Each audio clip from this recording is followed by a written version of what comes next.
My name's Bill Monroe. I should start there. My name's Bill Monroe. I see some familiar names up there. So you've probably heard me present before. I came over from the Cyglass acquisition. I've been in the cybersecurity space for better than 30 years across many different technologies. So I know this area really well. And here at WatchGuard, I run the product marketing team. I also run the Fire Cloud and the Zero Trust story, and really that's what we're going to talk about today. More than Fire Cloud, we're going to talk about Zero Trust and some really interesting topics. What are we going to talk about today? Well, it's a really interesting topic, and I was doing a training yesterday with a very large global distributor, very much on this topic, and I was surprised at how many of those folks at that organization weren't aware of everything we're going to talk about today. So I think you're going to find it really interesting. We're going to start with the VPN history just because it's kind of fun. We've had VPNs around for a long time. Where'd they come from and how long ago was it? What have we been doing with them? But then we're going to dig into why they've become a trap. And we're going to talk about 5 areas that are really problematic with VPNs today and why they've become problematic. And then we're going to talk about how that trap's been exploited and the real problems that I'm sure all of you are dealing with, or at least some of you are dealing with right now. Then we're going to shift the conversation.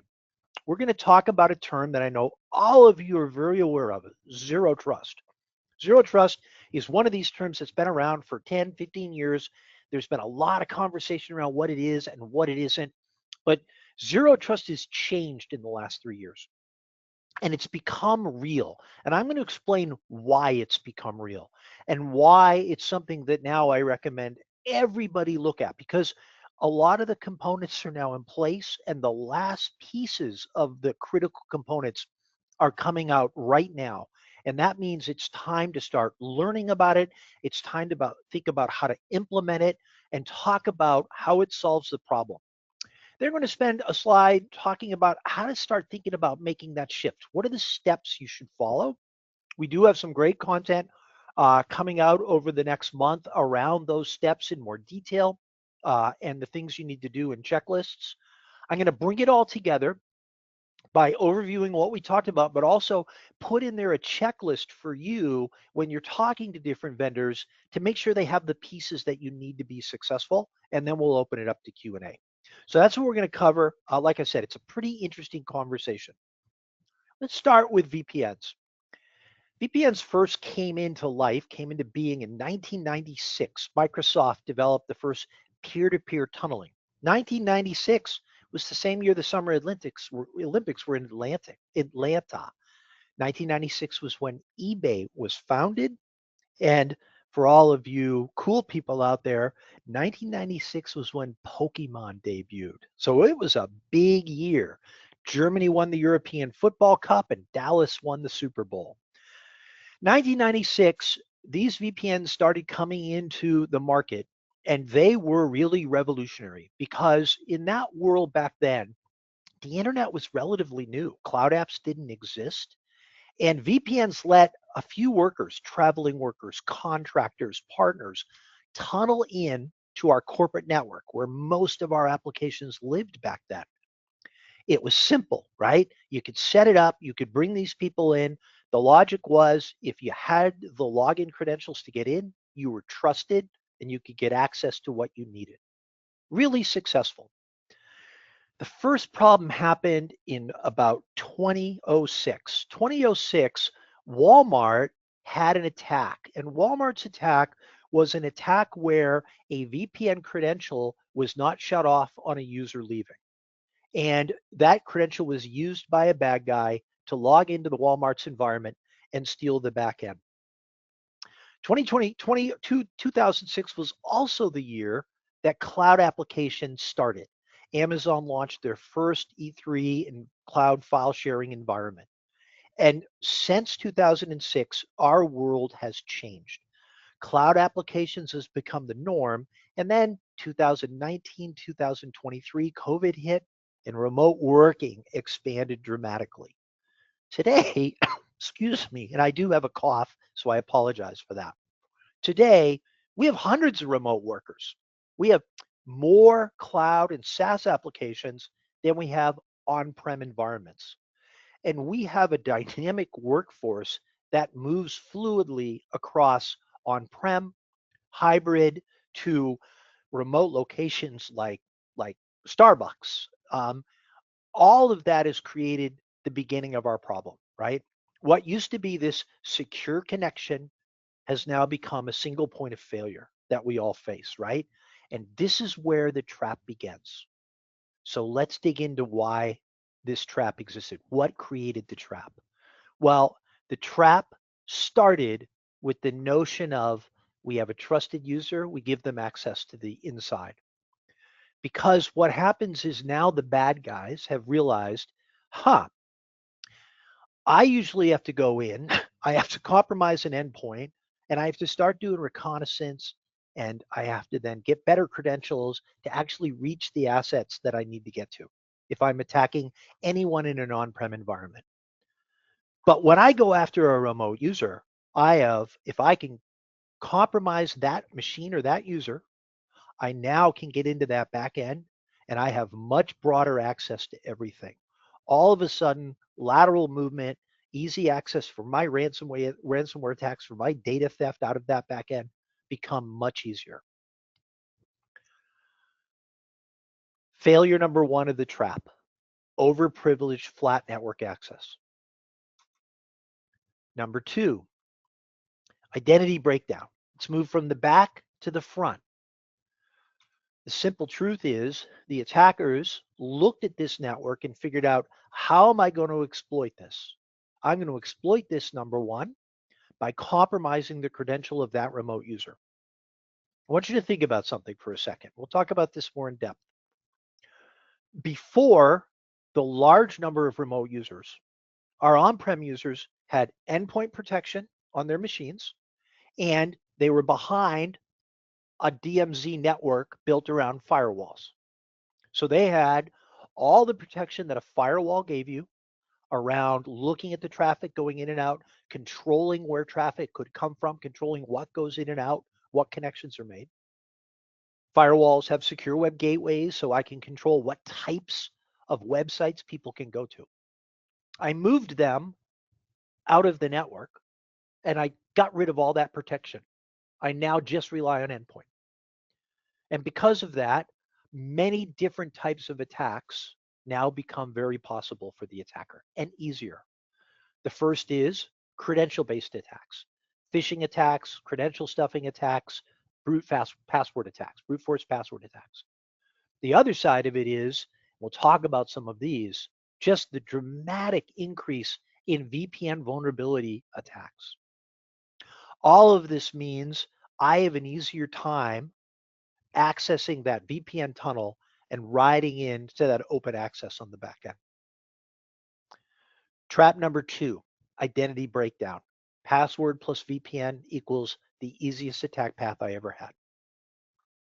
There's another side to this attack path that I just spoke to, and that is this notion of when I had people on-prem, I not only could control what they could access, I could see what they could access and what they were trying to access. Gambling sites, dating sites, social media sites, adult sites, all of that stuff, when I have remote workers, I lose visibility to. Where do the attackers put their infected websites? Where are the places they love to hit most? Those types of sites, which means now it's not just credential compromise, it's advanced attacks against that device, which means AV-based endpoint detection is a real problem if I am worried about my remote users' devices. Because once the device itself is attacked, I once again have that clear path back in to attack that environment. And encrypted traffic makes it even harder to understand what's going on. Trap number two, driving blind. I can't see what my remote users are doing on the internet, what clouds they're going to, what private apps they're going to, what high risk apps they're going to, and I can't control it. VPN trap.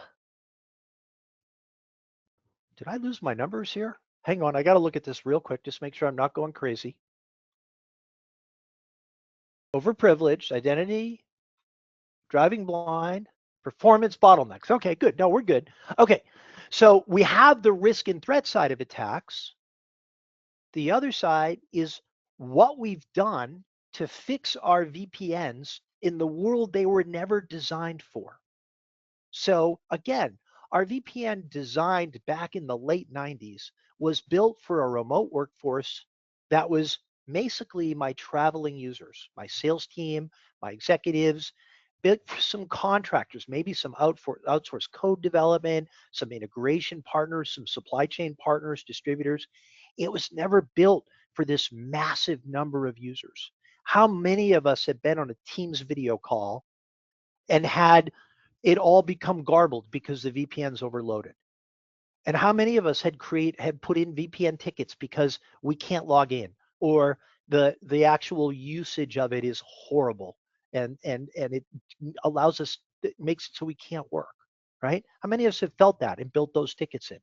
How many IT teams, to solve that problem, have created secondary tunnels, bifurcated the tunneling system so that people can go watch their videos and all those other things on a tunnel that doesn't have the VPN security, doesn't even have a login and password. And now I've got another attack path into my environment, right? Latency, overload, disconnected users.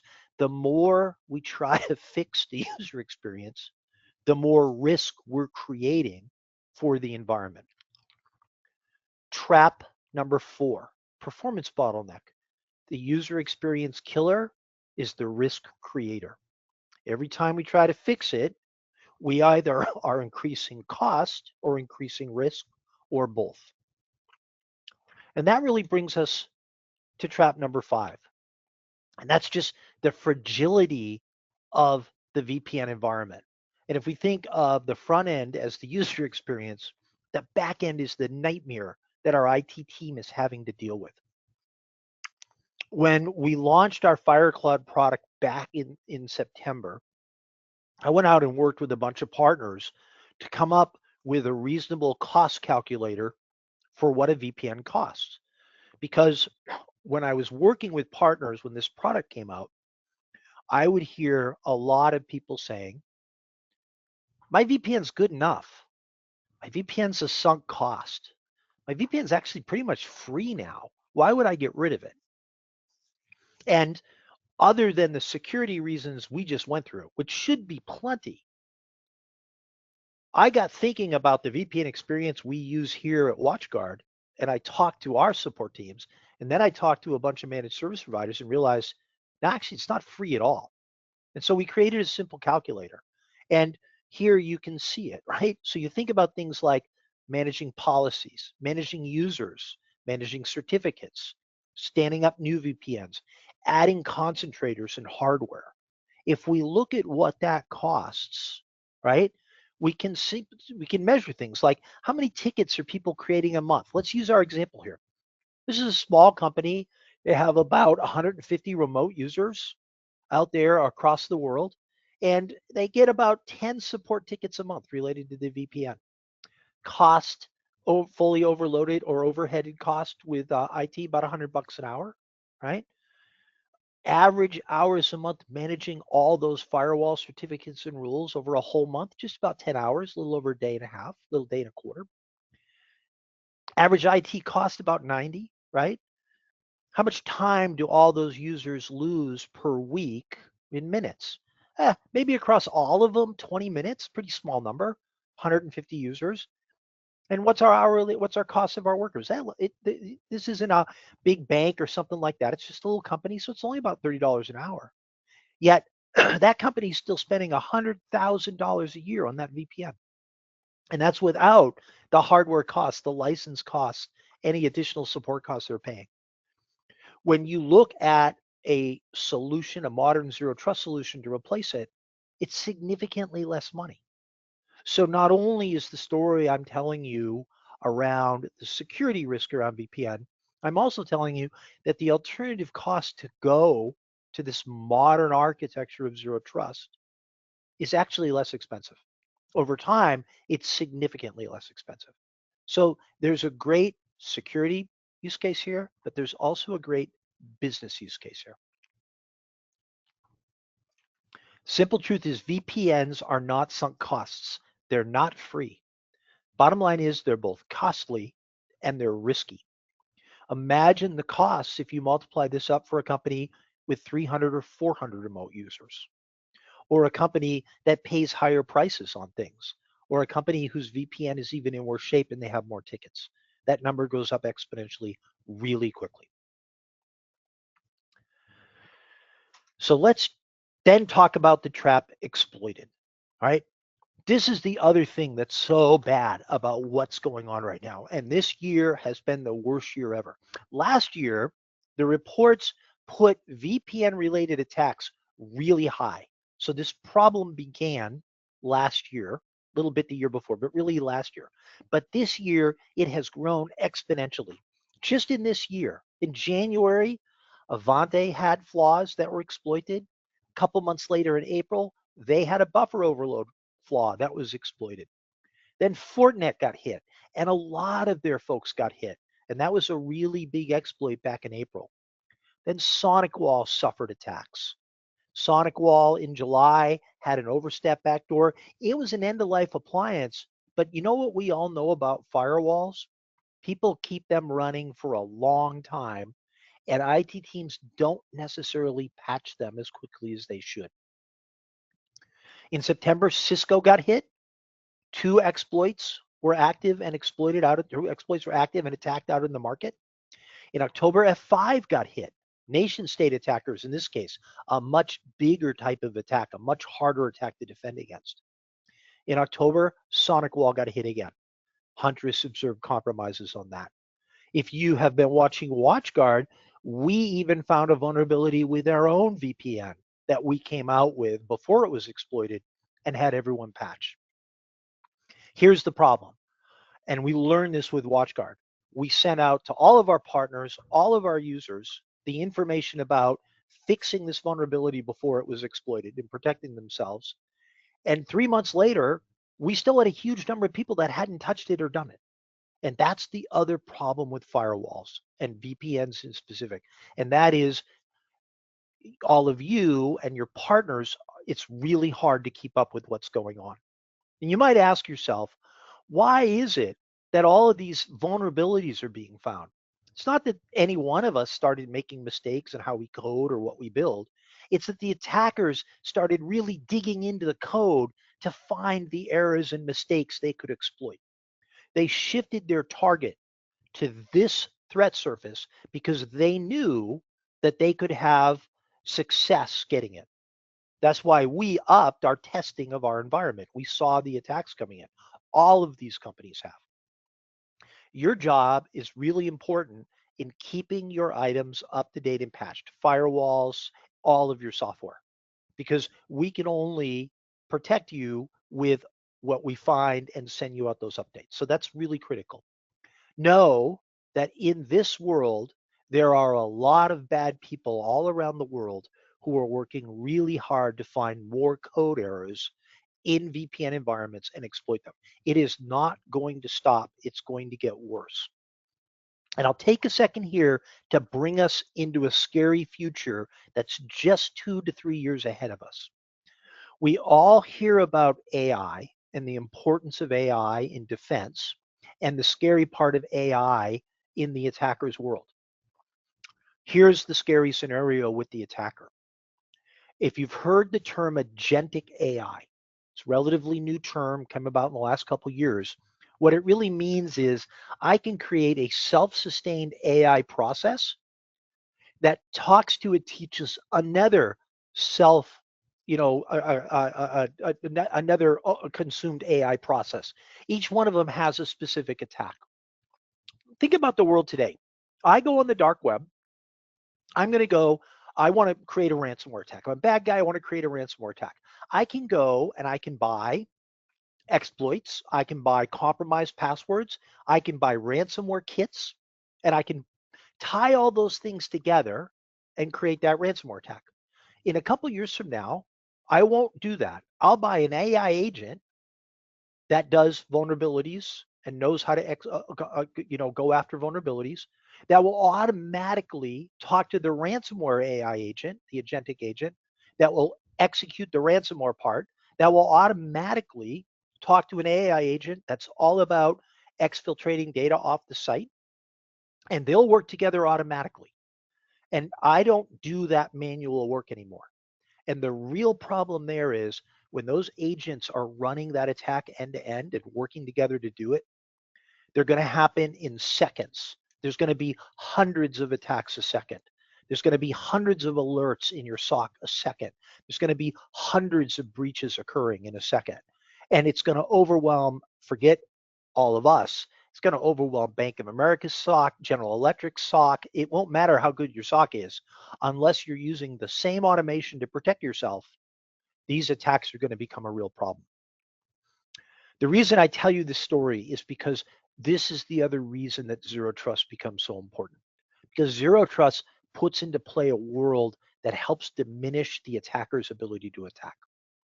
This world we're looking at on this slide is going to get worse because they're going to be able to use an agentic AI agent to walk through code of a system and find exploits. And it's going to automatically talk to an AI system that will take that exploit and cause penetration into an environment. And it's going to automatically talk to an AI system that's going to then drive a payload of ransomware into that environment. And it's going to talk to an automated AI system that will then extract the data out of the environment so that the ransomware can exploit and shut down the environment. And then I can hold the company hostage to get their data back, and I hit them twice. And that'll happen. I don't even have to know anything about cyber attacks. I can just be a greedy bad guy with some money to spend, and the whole thing will just work. And we've got to shift our defense to that world. And a VPN is going to leave you brutally exposed. It already does today. It's only going to get worse. I can't emphasize that enough. So what do we do to defend against it? We have to get a new way to think about all that preventative control out in front of the attacker to make that AI agent's work slow down so we can defend against it. And we don't have to necessarily add a lot of new stuff. We just have to change the stuff we're working on and how they work together. And that's what all of the cybersecurity vendors like WatchGuard are doing. So what is this zero trust world?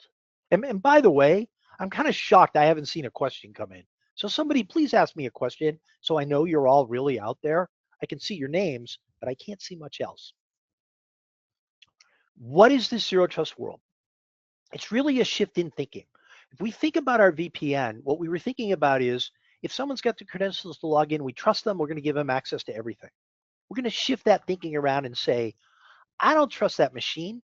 I don't trust that user even if they have a login. And I don't trust they have access to that application. Instead, every time they ask to do that, I want to verify that that's exactly what they should be doing. I want to re-verify that they have proper access. I want to verify that their machine is actually safe. I want to verify that their credential is good and not compromised. And I want to do that with every session. That's what we're going to do with Zero Trust.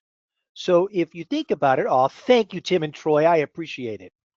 So if you think about it, right, Zero Trust is this notion of creating a framework where our endpoint security talks to our multi-factor authentication, identity and credential, talks to a new type of product, right? This is the FireCloud product we launched. I'm going to talk to it in a moment, that wraps more security around those remote users. And they work together to actually implement zero trust. What are the core principles here? Verify explicitly authentication and authorization. Use least privilege access with every application. Assume a breach, assume the device is not safe, and continuously monitor and inspect all behavior and traffic. Someone asked the question, what, throw away our WatchGuard VPN? If you're using a VPN today for point-to-point with set locations, I think it's perfectly safe, and I think those are great. For your remote users, whether it's WatchGuard or Fortinet or SonicWall, whoever you're using, yeah, it's time to get off it. It's time to think zero trust and get away from those VPNs. It really is. And I can tell you that I constantly get bad comments from my WatchGuard firewall people, but even they admit it's time. 1996, it's time.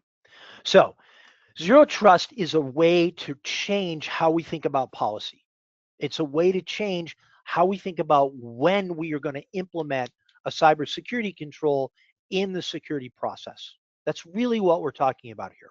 And the goal here that every vendor is working toward is to automate that so that you can actually implement this without having to do a boatload of work and making it really hard. Because right now, it is really hard to put a modern, you will see zero trust tied very much to secure access service edge products, SASE, like a Zscaler.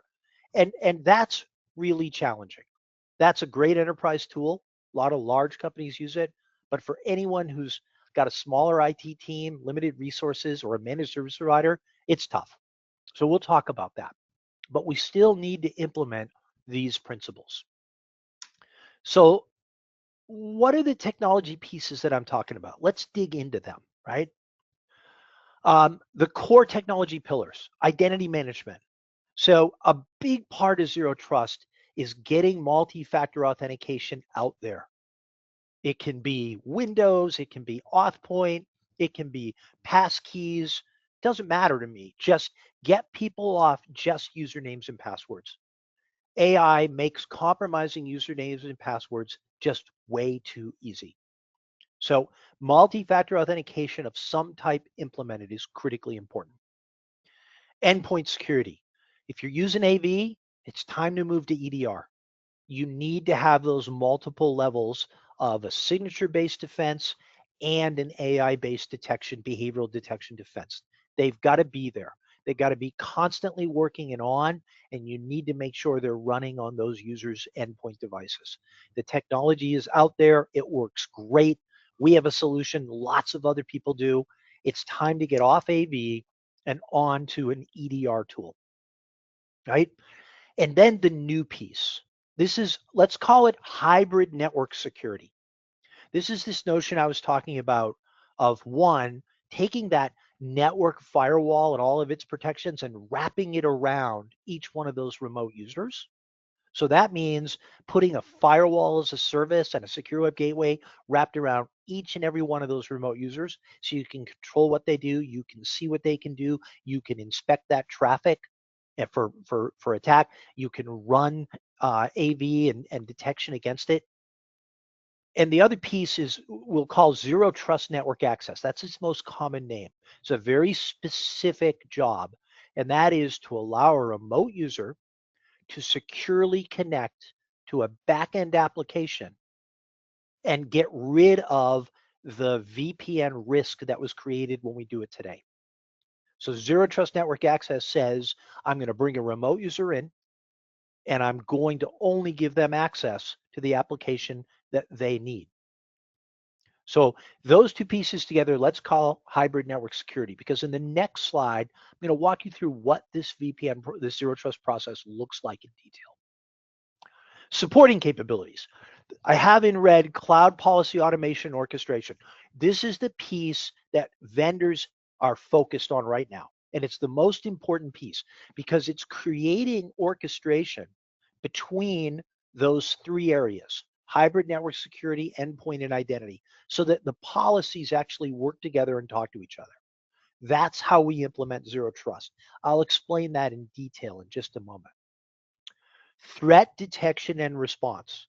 So XDR, NDR, EDR, it's all this notion of I am going to put prevention controls out in front of the attack. But in zero trust, I'm also going to assume that I'm going to get compromised no matter how good I do. And I need a way to collect the telemetry across identity, endpoint, and network, unify it, and see what threats and risks are there. And if there's an attack there, how to mitigate it very quickly and minimize my damage.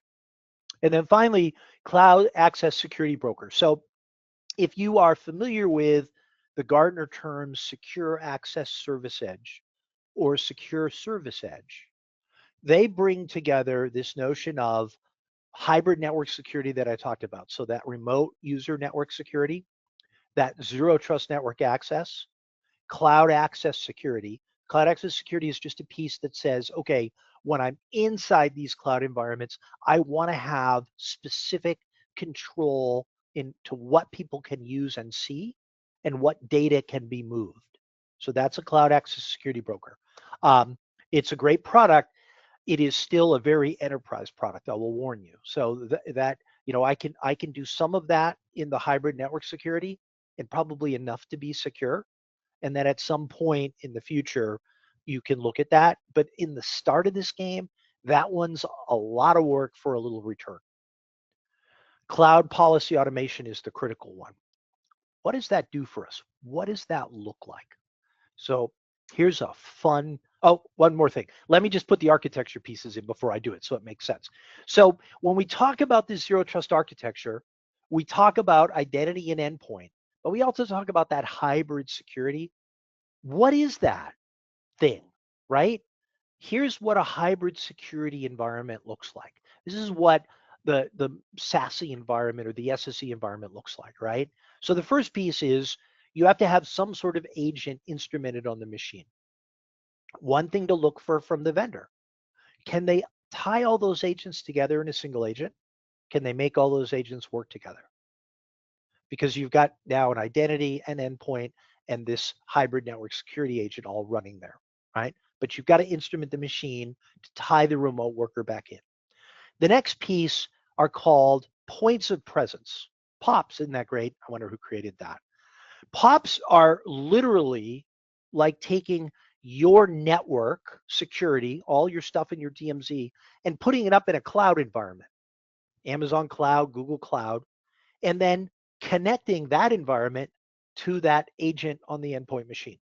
And that becomes your policy enforcement point. So your firewall as a service, your secure web gateway, they live in that POP. And all the policies and information about that user are enforced in that POP.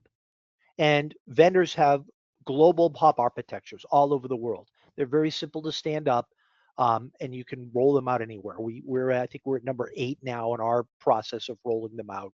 We've got many more coming. Then zero trust gateways.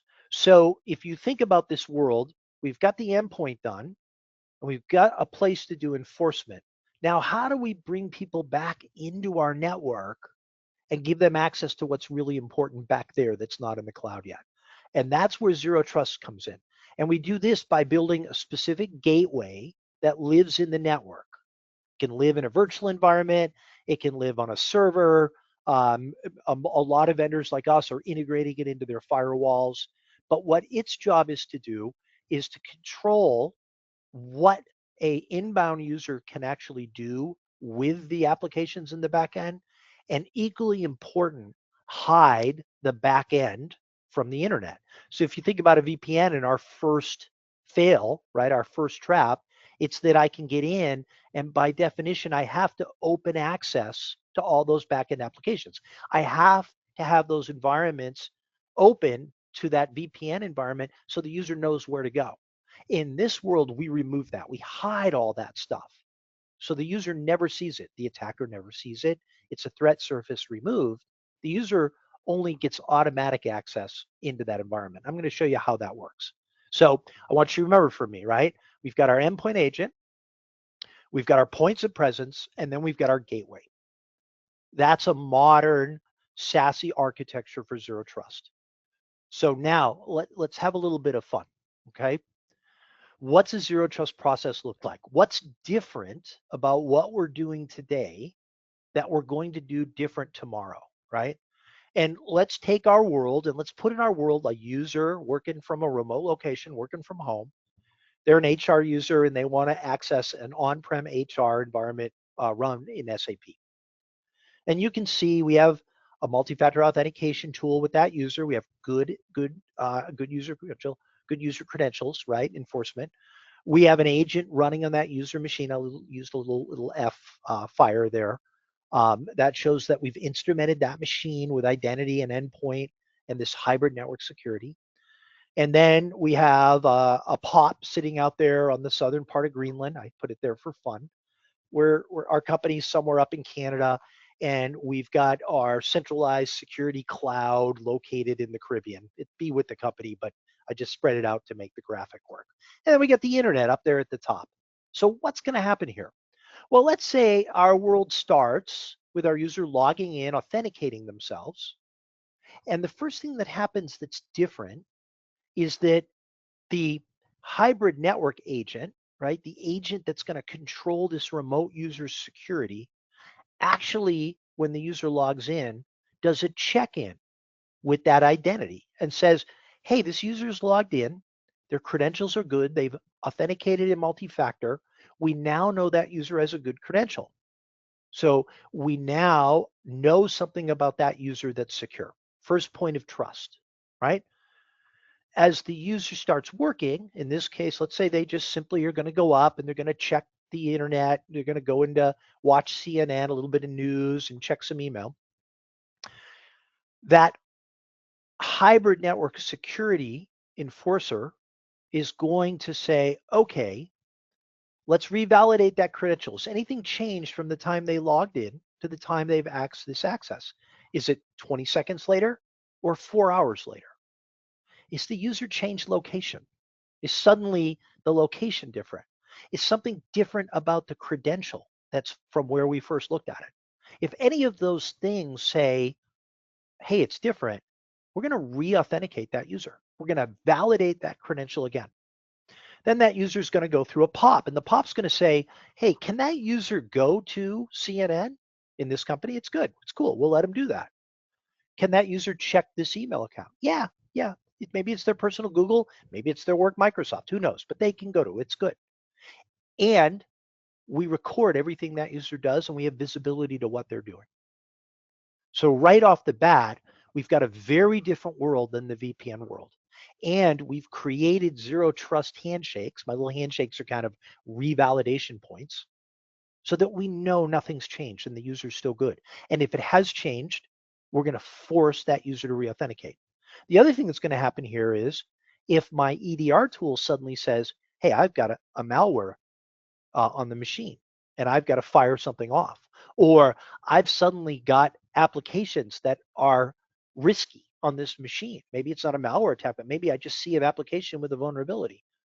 It can talk to the hybrid network security tool, and that will stop that user from interacting with things. So I have a secondary control around identity and a secondary control around endpoint that revalidates security. Why? Because I'm assuming that credential's compromised, and I'm assuming that machine's compromised. And I'm working with the tools that do that job in real time at the session level to validate it. That's a very different way of thinking than the VPN world.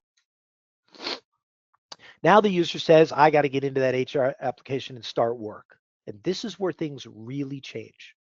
Because when they press that button, right, the hybrid network security tool is going to make a call back and say, hey, this user, are they who they say they are? This is the person. What's their access rights? What are the rules that follow them around the world? And it's going to pull that back and send it to our POP. It's going to say, okay, I'm going to re-authenticate that user again. Has anything changed on the credentials? Nope. Still good. We let him go. Bad. Force him to re-authenticate. I am going to make sure that that user is working within the control parameters of going back to that application, which means you're going to see in a second, I'm going to start shutting off what they can do in the internet because I don't want them to, on a risky internet site while they're talking to the back end of my company, right? And I'm going to pass along the access right rules of that user to go to that SAP application. The next thing that's going to happen is the POP and the gateway are going to talk. And the POP's going to send all that information to the gateway, and the gateway is going to validate the user's access rights. They're going to validate that the application can go out over the internet. And then they're going to say, and they're going to shut off, right? Or the POP's going to shut off what that user's doing on the internet if it's risky. So we're not going to let them on CNN, right? You can see that block. And now the gateway is going to do something really interesting. It's going to go back to the POP and open a tunnel between that user and the SAP app. And no other opening is going to occur. Now the user will access that environment. That whole process takes less than a tenth of a second. It runs instantly every time I work through a remote user doing their job every day, going to different types of applications. I put a layer of controls into this environment that's so much richer that an agentic AI engine is going to continuously run into blocks and be forced back to zero and starting over, and it's going to slow down those attacks so they don't overwhelm my environment. I'm going to put a modern layer of protection, control protection into my environment that I've never had before. This is what zero trust is all about. And the last piece, of course, is it's tied into my threat detection so that if something bad does happen, I can kill that policy and connection instantly. That's what a zero trust policy looks like. And the majority of that policy, once you set up those control environments, is automatic. And that's why zero trust has become real, is because of the automation between those policies. A lot of different vendors are doing it. I can tell you at WatchGuard, we've created this zero trust identity framework that ties all of these environments together and allows us to implement this environment. So these are the things that make it reasonable for us to put zero trust into our environments today, even if we're not a huge bank or global manufacturer conglomerate. Let's take a step back up and talk about two critical use cases. So when you think about your company or your clients, if you're a partner on here, right, you want to think about two types of environments. One that's 100% cloud environment. So these are becoming really common. They're very interesting. They are companies that have no on-prem. I've worked for a few of these. Startups are like this. High tech and software now is moving this way. There literally is no on-prem at all. And in that world, zero trust doesn't occur with the network access. We want to have zero trust in that cloud environment, the first part of that scenario that I just went through, right? That's one piece. The other piece is hybrid, people that have both remote and on-prem.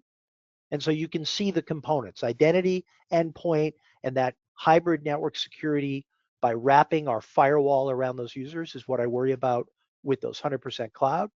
And in the hybrid network, I add that zero trust network access in. And that's how to think about how this gets architected and put together. I'm not going to go through this slide in detail because, again, I want to finish in about 8 minutes here or 5 minutes. But compliance is shifting. All of the major compliance and regulatory rules out there, plus cyber insurance, are shifting to add access control mandates that you have to be able to prove and show. And I've listed a whole bunch of them here out of a bunch of different global types of compliance pieces. What it means is that your VPN is also going to become a compliance problem. It's going to become a cyber assurance problem too, because I promise you that that slide that I showed you all attacks this year, we're not the only ones looking at it. The regulators are looking at it, CISA's looking at it, EU's looking at it, and cyber insurance companies are looking at it. And they're not going to accept the risk that VPNs have, and they're all moving their standards away. So if you have compliance for yourself or for your clients, this is going to become an issue that's going to force you to switch, and why you need to start thinking about zero trust. So how do we do it? Well, we're creating a whole bunch of material to help you down this path. I've got an ebook coming out that takes these steps into great detail, and we've got a run book on how to do this. But the really high level steps, right, is one, go out and see what your dependency on zero trust or on VPNs look like, right? Identify the highest risk users, the highest risk applications, map out where these threats exist. You probably haven't done that, but for regulatory reasons, it's a really good thing to do, start anyways, because you can at least show you're on this path. Then start with where the risk is greatest. For most of you, that will be with those remote users and no visibility to what they're doing. So it's taking that firewall environment you have for your on-prem users and wrapping it around your remote users. If you don't have MFA rollout, you may want to switch 2 and 3 and get MFA done first. But really, getting those remote users protected is critical. MFA and device trust. So getting endpoint up to an EDR level, AI level detection tool with really good remediation capabilities and MFA. And then finally, it's starting to unify, understand the backend applications and unify that application access. So it's the process here is identifying what's still on-prem, identifying who has the rights to use it, creating those groups, and then creating the control environment in a zero trust tool that brings them together. It's actually pretty simple. And then finally, it's all about correlating and watching and catching that telemetry and creating a real threat detection and response capability. So those are the process steps to go through. I put a checklist in for you. It's very simple, but these are the things you've got to make sure your vendor can do to move into this zero trust environment, right? It starts with what the core pieces are and then works into how to unify those policies and then works through what that user experience is like to ensure it's better than the VPN experience. So these are kind of the things you want to do. So let's wrap it up and then we'll get into QA for these last 5 minutes. Actually, we got a little more than 5 minutes, so that's great because there's lots of questions. So bringing it all together, right? Limitations to traditional VPN. Look, that's the real takeaway I want you to have from this, right? Both from the risk and the cost point of view. This late 90s technology has kind of run out. It's great technology, but it is run out. The attackers have figured out how to exploit it, and we have a cheaper, better solution to replace it. So it's time to understand the limitations of those VPNs and move on. Modern security principles and this trend is which is this zero trust and threat detection response world. It's time to start getting into that world. The large super enterprises already do it. It's time for all of us to do it, right? Least privilege access, device health, identity verification, MFA. All of these modern pieces are becoming the basic minimums you have to have. And again, I want to scare you a little bit with what our cybersecurity experts are seeing coming 2 and 3 years from now in those agentic AI attacks. We've actually documented a bunch of this. You'll hear Corey and Mark talk about it and Adam talk about it. It's a scary world. We got to get out in front of it. So there's some urgency here. And then finally, the transition to zero trust for remote users, the specific use case, is not some theoretical pie in the sky anymore. It's something you can start doing today and start really building a modern security architecture and process in your environment. So with that, my contact information is there. We have about 8 minutes left and I've got a ton of questions. So let's start walking through them and please ask more. Is WatchGuard going to make a new mobile VPN client? So if you want to replace your WatchGuard VPN with a WatchGuard product, look at FireCloud. It's out there. It works. We have tons of deployments now. It's going like crazy. Partners are all trained up. They know how to deploy the thing. And it is really a new mobile VPN. It's much more secure. It gives you all of the things I just talked about. And over the next year, it's going to do even more. If you are a WatchGuard client and you've been in WatchGuard Cloud and you look and see that zero trust product line, you're going to see that thing starting to grow out massively over the next year, because that's the place where we're going to create unified policies across endpoint, across hybrid network FireCloud, what we call FireCloud, and across endpoint. And that's going to be a game changer. So that's what you want to look at. We're using MFA for authentication with Windows, MFA for VPN. So MFA is great for VPN until your VPN is a vulnerability, and then you just wasted all your time. So use MFA, use Windows MFA. It's a great MFA. We integrate with it and work with it with every product. But then look at, and you can use Defender too, but then add FireCloud to it so that you've got the piece that connects those zero trust pieces. Look, I will tell you, this best of breed versus this integrated policy platform. Most of my career, I was a best of breed guy. I am starting to shift because the feature specific needs of the individual products are not going to be as important as how well the products work together. That process I walked you through really is going to separate who's going to be protecting you at a higher level versus who's not. So that's why it's in the checklist. I would definitely look at your vendors on that. Can you check if the machine connection does have EDPR? So yes, hang on. Can you check if the machine connection does have EPDR and is clean before you let it connect? Yes, that is, so part of that integration is done, Chris, and you'll see it in the product. Part of it will come in Q1. So we can detect, you know how EDR, our endpoint, if you're not familiar, our endpoint security product has the ability to check if it is running and has a risk score on that endpoint. It can also check if other endpoints it's connecting to have that same level of protection. And we're tying that into that zero trust identity framework so that with each session, we check that risk score on the endpoint. And if it exceeds something because something's changed, then we change that. So the answer is partially today, yes, and by Q1, all of it. But great questions. Thank you, everyone. Next one. Okay, Dave, that was funny. Yes, talking about our federal and state partners to keep up with compliance that our non-federal and state clients have to already. So funny story, my wife works at a very large bank and she works in compliance. And even during the shutdown, she had federal regulators coming in doing audits of the bank. So yeah, you can't escape them. I'm sorry. Um, a great question that Phil asked about EDR, right? In one level, he asked, what does it mean, endpoint detection response? But really, what does it mean, right? Why is it more important than AV? So let's take a second and talk about that. AV is all about taking known signatures and variations of signatures, loading them up in a machine, and seeing if you see something like it. And if you see something like it, you block it. Because if it's like that, it's likely an attack. The signature is based on the code the attack uses, the hashtags of the files, things like that. EDR adds an AI layer of analytics. It's mostly supervised machine learning.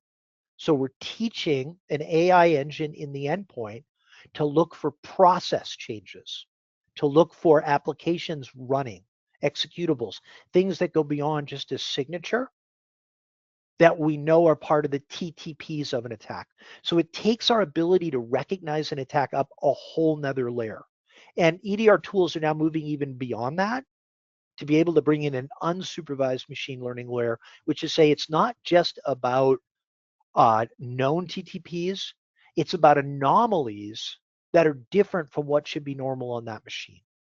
And good EDR tools will bring those two pieces together like our EPDR product does.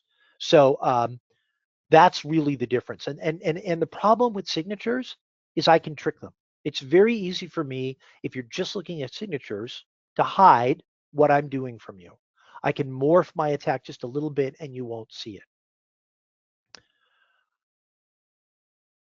Okay, does the WatchGuard Zero Trust program that we're building out work only with WatchGuard devices and in the WatchGuard cloud? So we are building it within the WatchGuard cloud, but you will see it is not going to be just limited, Paul, to WatchGuard products. So for example, we already work with any SAML, and very quickly we're going to be on to the new standards there, including FIDO and passkey, with third-party tools around identity. So that's another piece.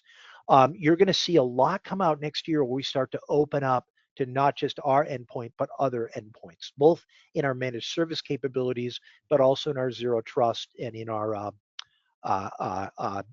threat detection and response capabilities. So we recognize that, you know, it's got to be an open world, but at the same time, as every vendor will always do, we are going to lead with our products first, and we are going to lead with tighter integration with our products first. When we use a remote desktop rather than a VPN, our remote users, how does our RDS? Yeah, I think look, remote desktop candy is as risky as VPN. VPN is a little easier for them to compromise. but I really still believe that it's time to move to zero trust and down that. Let's see. Sorry, I mean, if WatchGuard is only managed. Oh, okay. So look, if you manage WatchGuard locally, right, we'll always support that, but there's no way we can tie a local environment up into a remote user environment. You would have to create your own cloud on-prem to do that. So we have to use WatchGuard Cloud to make the zero trust work. So if you're still using your local management in WatchGuard, right, you're going to see in 2026 the most compelling reasons to move to WatchGuard Cloud coming. It's going to be really important. So yeah, it's time to start thinking about moving away from local managed WatchGuard into WatchGuard Cloud. And we actually have a whole program to help you do that. It's a free program, and we have all the tools to help you do that. So it's good. Um, oh, Rune has a great question. Do I need EPDR, advanced EPR? So let me take a step back and just talk about, because there's all these terms on endpoints, right? So when we created we started, of course this was Panda. So Panda started, they had an AV type tool that they built into a more modern with AI platform that was called endpoint platform protection. Then we built a whole new layer of AI, and so we created a cool tool called endpoint protection and detection and response, because it had both pieces and we wanted the market to understand that. And then we brought out an advanced version of that product. The advanced version of that product is a product for a company that operates a security operations center. So if you have a SOC and you have threat hunters and you have cyber attack investigators, you want to use our advanced tool. If you do not have those pieces, you want to go a layer down to the EPDR tool, which has all the advanced protections, but it's built for a company without a SOC. So it automates a lot of that process instead of you having to pay for it. Because if you don't have threat hunters, why do you want to buy a threat hunting interface? If you can't use it, why pay for it? That's why we separated them. So if you have a SOC, you want our advanced endpoint protection. And if you do not have a SOC, you want the next layer down, which is our EPDR tool. It's a great question that I think people get confused about. All right, I have one more I can answer here, and then we've actually really gone over, but really great questions, so thank you. Um,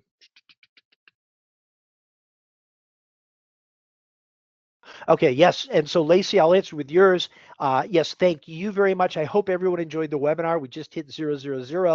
The checklist is there. We will make sure you get a copy of the recording and a link to download the slides. And as soon as we got the ebook out, we will send it out to all of you. It's in production right now, so it'll probably take to beginning of December, but we'll send it out to all of you. So again, everyone, thank you so very much for a great webinar, great questions. I hope this supported, right? It's time to move into a modern network, and it's really time to start looking at zero trust because it's working, right? And you can get tools from vendors around zero trust that actually aren't this heavy, awful lift, but they work together. And the real check with your vendors is how well they work together and what their roadmap of continuing that process looks like. And please, please, please understand the urgency here. The agentic AI attacker is coming. Watch Corey and Mark and Adam's presentations and our blogs about that. And we've tested it. We've seen some of the early attacks and broken them down. And they are causing us to change how we're approaching the market. They should do the same for you. Thanks, everyone. Have a fantastic day, and I really appreciate your time.